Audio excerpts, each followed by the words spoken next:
Allah nitipkan kepada Anda, ada anak-anak, ada pasangan hidup, ada harta benda, itu akan ditanya ketika kembali. Nah, karena itu, rasakan ketika menerima titipan itu bagaimana kalau saya pulang, bagaimana kalau saya wafat, mengembalikan dan ditanya, mempertanggungjawabkan setiap titipan itu. Nah, ini spirit ini usahakan ditampilkan ketika akan sholat. Kata Al-Quran, kalau hendak engkau sholat, rasakan mungkin sholat itu menjadi sholat terakhir dalam kehidupan kita, dan boleh jadi saat sujud itu kita berpulang. Ini yang diisyaratkan oleh Nabi SAW. Setiap akan beliau sholat, setidaknya menghadap kepada jamaah itu, selain mengatakan istau, kan? Ya, beliau juga mengatakan apa? Sallu salatal muwadda'. Sholatlah, persiapkan diri kita saat ini seakan-akan di sholat perpisahan kita dalam hidup. Nah, kalau kita merasakan akan berpulang, kekhusyuan akan hadir. Jadi pengantar pertama, hanya kehusyuan ini akan bertahan di pembuka sholat. Awal-awal, tengah-tengah bisa kabur lagi. Betul? Ya memang betul begitu. Karena Nabi pun mengatakan demikian. Ya, atau kama qala Rasulullah sallallahu alaihi wasallam, atau bima ma'na. Ya, idza kabbara, jika seseorang telah bertakbir, mulai takbir itu. Ya, mulai bertakbir itu. Fayaqulu syaitanu, maka setan akan mulai berkata, uzkur kada, ingat ini ya, ingat itu ya. Jadi kalau sebelum takbir, kita bisa merasa fokus, gak ingat apapun, siap sholat sih. Qad qamatis shalah, iqamah kan? Qadnya ditakrib untuk mendekatkan. Ayo, sudah mulai akan sholat. Siap. Siapkan hati, khusyukkan. Mungkin akan wafat. Kita siap tuh. Tapi kalau sudah mulai bertakbir, setannya mulai datang. Ingat ini, ingat itu. Allahu Akbar. Ingat mobil, jemuran, status belum diupdate, macam-macam muncul semua. Ya, hatta la yash'ural musalli kam raka'atan yusalli, sampai ada orang sholat tidak sadar berapa rakaat sedang menunaikan sholat. Itu kata Nabi. Kalau Nabi bersabda demikian, pasti terjadi. Sholat subuh tadi berapa rakaat? 2. Ada yang 3. Ibu tadi sholat subuh? Kesiangan berarti. Ya? Tadi itu subuh.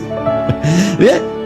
Ada yang 3, padahal cuma 2. Maka untuk bisa mengurangi itu dan bisa menepikan hal yang mengganggu supaya bisa fokus dalam salat, salah satunya apa? Salah satunya adalah mencoba mempelajari, memahami bacaan-bacaan yang dibaca dalam salat. Itu isyaratnya ada di Quran surah ke-29 ayat 45. Utlu ma uhiya ilaika minal kitab wa aqimis salat. Sebelum Anda menunaikan salat, kata Al-Quran, sebaiknya baca dulu, pahami dulu, lalu amalkan, praktekkan apa yang telah dipahami itu. Itulah salat yang ideal. Tidak paham itu tidak berdosa, gugur kewajiban. Jadi kalau kita, bukan kita, kalau ada orang yang salat, tidak mengerti, tidak paham apa yang dia baca, tapi dia benar secara fikih dari takbir sampai dengan salam, itu menggugurkan kewajiban. Tidak dosa, kewajiban gugur, pahala ada. Hanya kekhusyuan belum tentu diraih sempurna, dan manfaat salat dalam kehidupan belum tentu bisa didapat.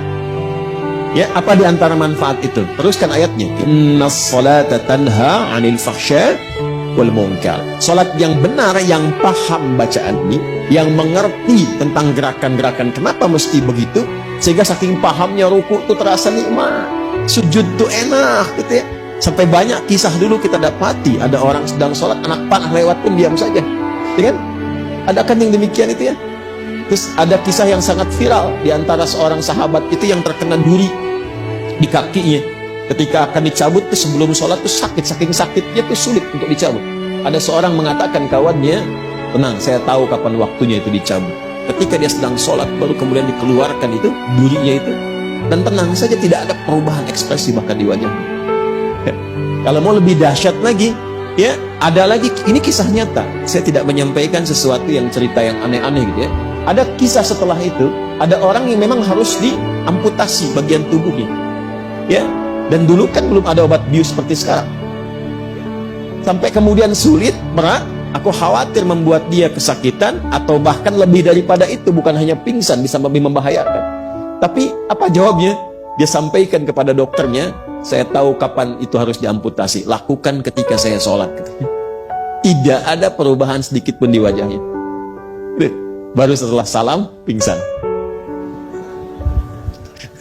Setelah salam, pingsan. Tapi itulah sholat orang-orang dulu, kualitasnya demikian.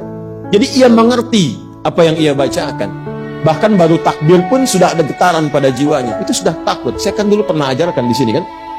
Jadi begitu tangan mengangkat itu begini, tangan mengangkat, ini kan ada ulama yang menyebutkan di Asrarus Salah, ada kitab namanya Asrarus Salah. Ada lagi Nazarat fi Ma'anis Salah. Di kitab-kitab dari kalangan salaf-salaf dulu, termasuk yang kontemporer, mengangkat begini itu setidaknya ada dua makna. Ya, satu, buang urusan dunia ke belakang. Jadi kalau mau sholat, dunia jangan bawa-bawa, buang ke belakang. Jangan dibawa. Yang membuat seseorang tidak khusyuk itu ketika sholat, dunia masih dibawa. Itu poinnya. Yang kedua, kepasrahan kepada Allah, pasrah. Ini yang dimaksud tadi, wa inna ilaihi rajiun. Begitu lisan mengucapkan Allahu Akbar, dunia kecil semua, hanya Allah sekarang yang agung. Ya, tapi itu secara hikmah, kalau paham makna, itu dalam ke hatinya. Ya Allah, aku berikrar Engkau yang paling agung, paling besar, paling hebat. Tapi bahkan sebelum sholat pun, kadang aku membawa kebesaran dalam kehidupan. Merasa lebih hebat dibanding orang lain. Ilmu yang paling tinggi, harta yang paling banyak, kedudukan yang paling berpangkat. Itu hal demikian. Dan pada saat yang sama merasakan bagaimana aku kalau diwafatkan dalam keadaan sombong dan agung, itu muncullah kepasrahan. Disitulah kemudian dia berkata, Allahumma ba'id baini wa baina khataya. Ya kecilnya pengakuan. Itu kalau paham begitu. Ya Allah, aku tuh banyak dosanya. Ya. Namun aku menyadari Engkau pemaaf yang tiada batas bagi rahmat-Mu. Maka aku mohon ya Allah, pisahkan aku dan jauhkan dari kesalahan yang aku perbuat, seperti Engkau jauhkan timur dan barat yang tidak pernah menyatu. Jangan buka itu lagi di hari kiamat. Aku taubat sekarang. Kalau di hari kiamat dikatakan, wa may ya'mal mithqala dzarratin khairan yarah wa may ya'mal mithqala dzarratin syarran yarah. Yang kecil sekecil apapun dibuka, baik ataupun buruk.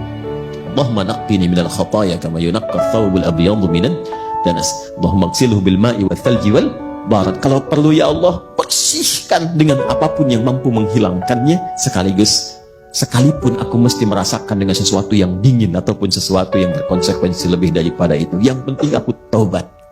Itu baru takdir. Apalagi itu dibawa dalam sujud, nikmat.